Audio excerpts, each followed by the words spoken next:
জলে জেলায় জেলায় বন্যা পরিস্থিতি, এবং এই বন্যা পরিস্থিতির কারণে বিভিন্ন জেলায় বিভিন্ন অংশ কিন্তু এখনো জলমগ্ন রয়েছে। এবং এই বন্যা পরিস্থিতি নিয়ে মুখ্যমন্ত্রী মমতা বন্দ্যোপাধ্যায় তিনি কি বলেছেন শোনাবো। আমাদের এখানে বর্ষায় ফ্লাড হয়ে গেছে, প্লিজ এত জল ছাড়বেন না। আপনারা যখন 80% ভর্তি হয়ে যায় তখন কেন একটু একটু ছাড়েন না? তাতে আমার অসুবিধা হয় না। আমাদের রাজ্যটা নৌকার মতো। উত্তরবঙ্গে বন্যা হয় ভুটান নেপালের জলে, আর এখানে বন্যা হয় ঝাড়খণ্ডের জলে। মালদায় বন্যা হয় বিহারের জলে। গঙ্গা ভাঙনের পরে ফরাক্কা ড্রেজিং না করার ফলে। আমি নিজে হেমন্ত সোরেনকে 3 বার ফোন করেছি রাত্রিবেলায়। মাটির বাড়ি ধসে গেছে, যদিও এখনো প্রায় বাংলায় আমরা 50 লক্ষ পাকা বাড়ি তৈরি করেছি, কিন্তু এখনো 50 লক্ষ মাটির বাড়ি আছে। 3 বছর ধরে কেন্দ্রীয় সরকার টাকা দেয় না। তাই এবছর আমরা 11 লক্ষ করবো বলে ঠিক করেছিলাম ডিসেম্বরে। ওটাকে আমি বাড়িয়ে আরো 1 লক্ষ বাড়াবো। তার কারণ হচ্ছে যে বাড়িগুলো মাটিতে একদম ধসে গেছে, যদি সেই বাড়িগুলো লিস্টের মধ্যে না থাকে তাহলে যার বাড়ি হোক, আমি এখানে কোনো ডিসক্রিমিনেশন বঞ্চনা চাই না। মানুষ বিপদে পড়েছে, মানুষের পাশে দাঁড়ানো আমাদের কাজ।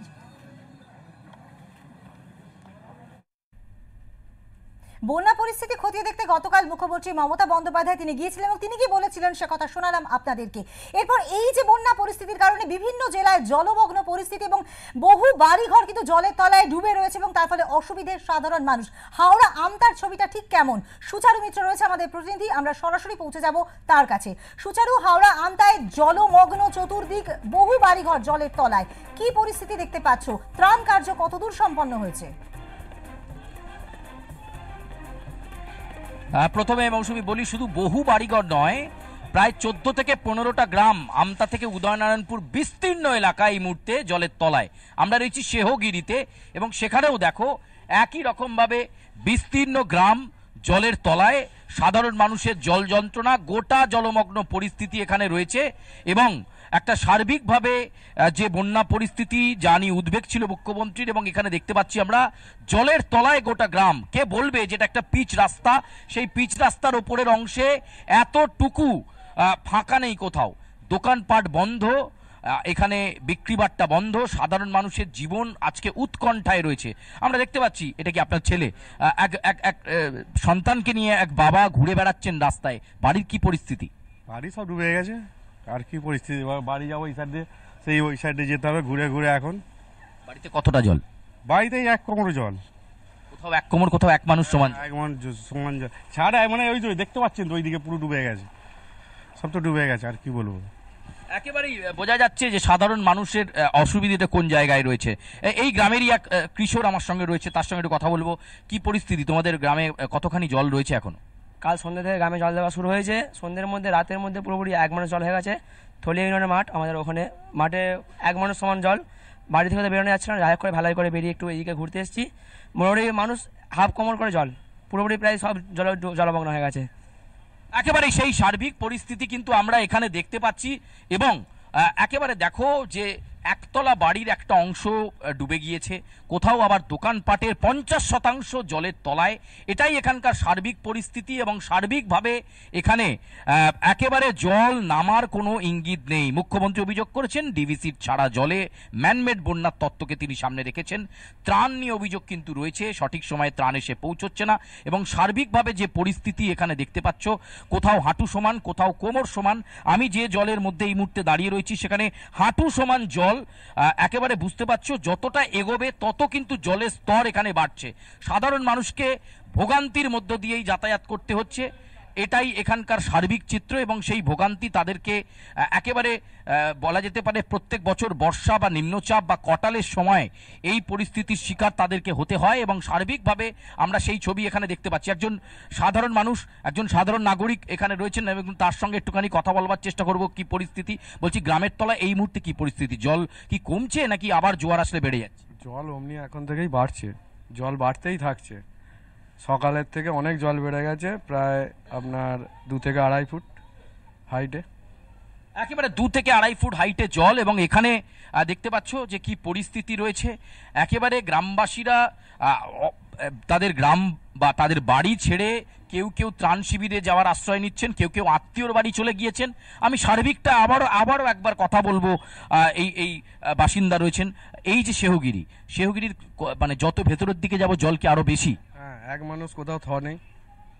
আপনার প্রতিবেশী বা আপনার বাড়ির কি পরিস্থিতি সেখানে? আমাদের সব একতলা বাড়িতে 1 হাঁটু 1 কোমরের মতো জল আছে। রান্না টান্না তো কিছুই হচ্ছে না। না, সেরকম তো ভাবে হবে সম্ভব নয়। উনুন টুনুন সুচারু, ডুবে একটা গেছে, কথা গ্যাস একটু যেখানে ছিল জানবার সেখানেও চেষ্টা ডুবে গেছে। করো। ত্রাণ কি পৌঁছচ্ছে? না, ত্রাণ এখনো আমাদের থলিয়া অঞ্চলে এখনো সেইভাবে ত্রাণ এসে পৌঁছায়নি। একেবারে বুঝতে পারছো, স্বাভাবিকভাবেই ত্রাণ সুচারু, সেভাবে এসে একটা কথা পৌঁছচ্ছে না। জানবার চেষ্টা এবং করো, সার্বিক- প্রতি বছরই বললে এই রকম ভাবে জলমগ্ন হয়ে ওঠে, একটু বৃষ্টি হলে বা ডিভিসি ছাড়া জলে এরকম বন্যা পরিস্থিতি তৈরি হয়। প্রশাসনকে জানিয়ে কোনো রকম কোনো উপায় কি করতে পারা সম্ভবপর হয়নি বিগত বছরগুলোতে? দেখো তো, জেনে রাখা দরকার এটা দামোদর সংলগ্ন এলাকা, ফলে বাঁধ সংলগ্ন এলাকা প্লাবিত হবেই এবং ডিভিসি ছাড়া জল এই পকেট পয়েন্টগুলোতে এসে পড়বেই। সেখানে স্থানীয় প্রশাসনের থেকেও বড় কথা ডিভিসির ছাড়া জল, ফলে এখানে সেন্ট্রালের সিদ্ধান্তের বিষয়। আমি একটুখানি কথা বলবার চেষ্টা করব।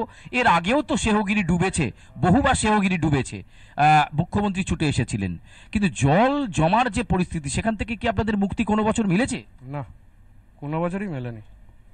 একেবারে আরও একজন রয়েছেন, তিনিও হাঁটু জলে বাড়ির মধ্যে জল ঢুকে গিয়েছে, অসুবিধের মধ্যে। বলছি, প্রত্যেক বাড়ি প্রতিশ্রুতি থাকে, কিন্তু এত বাঁধ সংলগ্ন এলাকাতে হওয়াতে আমি প্রসেনজিৎকে বলবো একটু এগিয়ে আসার জন্য। বাঁধ সংলগ্ন হওয়াতে অসুবিধে তো হয়, মানে প্রত্যেক বাড়ি তো জলে ডুবে যায় এই এলাকা। বন্যা এলেই জলে ডুবে যায়, কিন্তু আমাদের সবচেয়ে ত্রাণের থেকে বড় একটা পরিষেবা।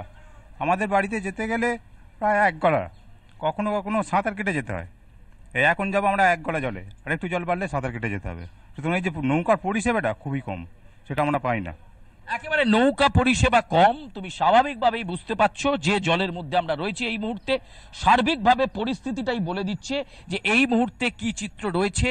জয়পুর, শেহগড়ি, উদয়নারায়ণপুর এছাড়াও 16টা গ্রামের কথা আমি বলছি। 16টা গ্রাম এই মুহূর্তে এইভাবে একেবারে জলের তলায়। এক্সক্লুসিভলি জয়পুরের এই শেহগিরি থেকে যে ছবি আরপ্লাস নিউজের পর্দায় দেখতে পাচ্ছ, হাওড়ায় যেখানে মুখ্যমন্ত্রী ছুটে এসেছিলেন উদ্বেগ নিয়ে, ত্রাণ কিন্তু সঠিক সময় মতো পৌঁছচ্ছে না এমন অভিযোগ কিন্তু রয়েছে। ফলে ত্রাণ নিয়ে মানুষের যেমন অভিযোগ রয়েছে, একই সঙ্গে পরিষেবার কথা বললেন একজন, সেই পরিষেবা সময় মতো মিলছে না। পরিষেবা বলতে ত্রাণ সামগ্রী, শুকনো খাবার যাতে পৌঁছে যায়, কারণ একতলার বাড়িগুলোতে জল ঢুকে গেছে, রান্না তারা করতে পারছেন না, একটা দুর্বিষহ বিপর্যস্ত পরিস্থিতির মধ্যে গ্রামবাসীরা রয়েছেন। ফলে সেই পরিস্থিতির কথাই কিন্তু তারা বারবার বর্ণনা করার চেষ্টা করছেন। আমরা যে অংশে রয়েছি সেটা শেহগিরি মোড়, অর্থাৎ কে বলবে এটা একটা রাজপথ, সেই রাজপথ এই মুহূর্তে একেবারে জলের তলায় এবং সার্বিকভাবে এই চিত্রটাই এখানে ফুটে উঠছে। সাধারণ নাগরিকরা অত্যন্ত বিরক্ত। আমি দেখাবো, কেউ কেউ ছোট ছোট ডিঙা বানিয়ে নিচ্ছেন এবং সেই ডিঙার সাহায্যে তারা কিন্তু এখানে যাতায়াত করছেন। মিনিট খানেক আগেই একজন শিক্ষক, তাকে স্কুলে যেতে হবে, ফলে 10 টাকা ভাড়া দিয়ে তার বাড়ির সামনে থেকে এভাবে টিনের নৌকো বানিয়ে তারা আসছেন। আমি সার্বিক চিত্রটা আরও একবার দেখাবার চেষ্টা করব। প্রসেনজিৎকে বলবো যে অসামান্য দক্ষতায় সে ছবি তুলে ধরছে এবং এই বন্যা দুর্গত এলাকার মধ্যে যেখানে কোথাও হাঁটু সমান কোথাও কোমর সমান জলে আমরা দাঁড়িয়ে এই লাইভ সম্প্রচার আরপ্লাস নিউজের দর্শকদের জন্য পৌঁছে দিচ্ছি। বাংলার গ্রামে গ্রামে কি পরিস্থিতি ডিভিসি ছাড়া জলে। মুখ্যমন্ত্রী অভিযোগ করেছেন প্রত্যেকবার পরিকল্পিতভাবে ম্যানমেড এই বন্যা করে দেওয়া হয়, যার ফলে ঘাটাল, আমতা, উদয়নারায়ণ এই সমস্ত এলাকা ডুবে যায়। তুমি সেই ছবি দেখতে পাচ্ছ, এক্সক্লুসিভলি সেই টিনের নৌকোর ছবি এই মুহূর্তে আরপ্লাস নিউজের পর্দাতে দেখতে পাচ্ছ যে এই হচ্ছে সার্বিক চিত্র। এই নৌকা করেই এই মিস্ত্রির বানানো টিন এবং কাঠের এই নৌকা করেই আপাতত যাতায়াত চলছে সাধারণ মানুষের, যাদেরকে তাদের গন্তব্যে যেতে হবে। এছাড়া কিন্তু গোটা রাস্তাটা দেখো, এই চিত্রটা একেবারে এখানে ফুটে উঠছে যে জয়পুরের পরিস্থিতি কি রয়েছে এবং সাধারণ মানুষ কতটা কষ্টে রয়েছেন, বন্যা হলে তাদের কি পরিস্থিতির মধ্য দিয়ে দিন গুজরান করতে হয় এবং ত্রাণ নিয়ে মিশ্র অভিযোগ তো রয়েছে। একদমই তাই সুচারু, তুমি যে বিষয়টি বললে যে এবং গ্রামবাসীরাও যে কথা বললেন সেটা আরো উদ্বেগের বিষয় যে জল ক্রমশ বাড়ছে এবং যেখানে কোথাও হাঁটু সমান জল, কোথাও কোমর, কোথাও গলা অবধি জলও রয়েছে এবং এই জল যদি বাড়তেই থাকে তাহলে সমস্যা তো আরো বাড়বে, বই কমবে না।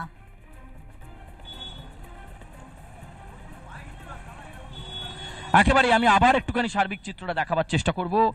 ওখানে বেশ কয়েকজন 18 থেকে 20 বছরের ছেলে তারা দাঁড়িয়ে রয়েছে, তারা হাঁটু সমান জলে রয়েছে, তারা অপেক্ষা করছেন কখন তাদের গ্রামে ত্রাণ সামগ্রী এসে পৌঁছবে, একটু শুকনো খাবার এসে পৌঁছবে, তারা অন্তত খাবেন।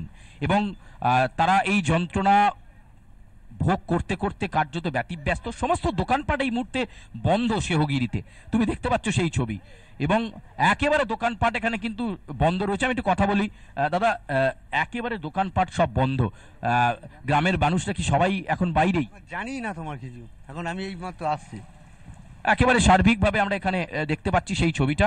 এবং তুমি দেখতেই পাচ্ছ যে এই মুহূর্তে শেহগিরি অঞ্চল জলমগ্ন, এবং জোয়ার আসলে কিন্তু জলের স্তর, আমরা যেখান থেকে দাঁড়িয়ে কথা বলছি হাঁটু সমান জল, সেখানে কিন্তু কোথাও কোমর সমান, কোথাও বুক সমান জল। এবং গ্রামের এই অংশে যতটা ভেতরের দিকে যাওয়া যাবে সেই জলের পরিমাণ কিন্তু আরও বাড়ছে। এখানে তুমি সার্বিকভাবেই দেখতে পাচ্ছ কোথাও কোথাও 1 কোমর জল রয়েছে এবং কোথাও কোথাও কোমর সমান জল রয়েছে। এটাই এখানকার সার্বিক এই মুহূর্তে পরিস্থিতি। তারা প্রার্থনা করছেন যে কত তাড়াতাড়ি জল এখানে নামবেন এবং তারা আবার তাদের এই রাজপথ দিয়ে যাতায়াত শুরু করবেন, নিত্যযাত্রীরা যাতায়াত শুরু করবেন, তারা তাদের গন্তব্যে যেতে পারবেন। এখন শুধুই সেই অপেক্ষার প্রহর গোনা, কারণ এখনো পর্যন্ত জল কমার কোনো ইঙ্গিত নেই, বরং উল্টে জল আরও বেড়ে চলেছে 16টা গ্রামে। একেবারে সুচারু, সবচাইতে বড় সমস্যা যেটা সেটা হচ্ছে পানীয় জলের। এই জলমগ্ন পরিস্থিতিতে পানীয় জলের সমস্যা একটা হতে পারে, তার পাশাপাশি নানান রকম জলবাহিত রোগ হওয়ার সম্ভাবনা রয়েছে। সেক্ষেত্রে কি ব্যবস্থা নেওয়া হচ্ছে? দেখো, মুখ্যমন্ত্রী গতকাল ঘোষণা করে গিয়েছেন যে জলের পাউচ প্যাকেট তিনি পাঠাচ্ছেন এবং যত পরিমাণে জল এখানে দেওয়া যায় সেই জলের ব্যবস্থা তিনি করছেন। এবং তবে এখনো পর্যন্ত, একটু আগেই একজন গ্রামবাসীর সঙ্গে তুমি কথা বলছিলে, এখনো পর্যন্ত এই গ্রামে পর্যাপ্ত ত্রাণ এসে পৌঁছেছে এটা বলা যাবে না। এবং তার সঙ্গে সঙ্গে জলবাহিত রোগের একটা প্রাদুর্ভাবের সম্ভাবনা তো থেকেই থাকবে। অনেকেই শুকনো মুড়ি বা এইসব নিয়ে যাতায়াত করছেন, অর্থাৎ এটাই বুঝতে পারছো যে ত্রাণের একটা শর্টেজ অবশ্যই রয়েছে। এবং আমি একটুখানি কথা বলবার চেষ্টা করবো, এখানে একজন রয়েছেন, বলছি মুড়ি নিয়ে আসছেন কেন, ত্রাণ দিচ্ছে না? এখন আসেনি, না আসেনি। কালকে তো বলে গেছেন মুখ্যমন্ত্রী, বলে গেছে কেন, আসেনি, এলে পাবো। এই মুড়ি দিয়েই কি এখন কাজ চলছে? না, মুড়ি চাল তো কিনতে হবে, তাহলে খাবো কিনা রে। বাড়িতে জল ঢুকে গেছে? হ্যাঁ, বাড়িতে জল ঢুকে গেছে একদম জলের তলায়। হ্যাঁ, প্রত্যেকবার এরকম হয়, খুব বিরক্ত লাগে না? বিরক্ত হলে কী করবো, নদী বাঁধতে হয়ে বিপদ আর বেড়ে গেছে, আরও কিছু করার নেই। একেবারে আমি তোমাকে দেখাবো পানীয় জলের কলটা। আমি শুভঙ্কর কে একটু সরে যেতে বলবো, প্রসেনজিৎকে বলবো, পানীয় জলের যে কলটা সেই কলটা দেখো তুমি, তার সার্বিক ছবিটা দেখো। একদম পানীয় জলের 30% অংশ কিন্তু জলের তলায়। এটা জোয়ার আসলে আরও জলটা বেড়ে গেলে সার্বিকভাবে এখানে কিন্তু একটা ভয়ঙ্কর পরিস্থিতি তৈরি হবে। এবং দেখো, পানীয় জলের হয়তো নলকূপের মুখটা বেরিয়ে রয়েছে বাইরে, এক্সক্লুসিভলি সেই ছবি আরপ্লাস নিউজের পর্দায় দেখতে পাচ্ছ। শেহগিরি মোড়ে এখানে কিন্তু এই পানীয় বা এই টিউবওয়েলের ওপর অনেকে নির্ভর করেন, এখান থেকে জল নেন।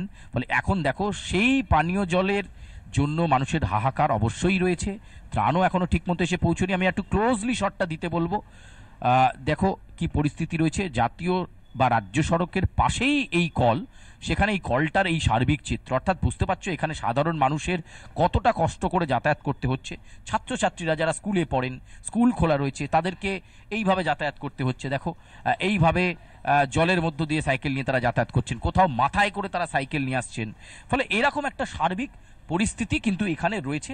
এবং বাঁধ সংলগ্ন এলাকা হওয়ায় প্রত্যেক বাড়ি এই প্লাবনে ভাসতে হয় আমতা, উদয়নারায়ণপুর সহ বিস্তীর্ণ অঞ্চলকে। আরও একজন এখানকার নাগরিক রয়েছেন, তার সঙ্গে কথা বলবো।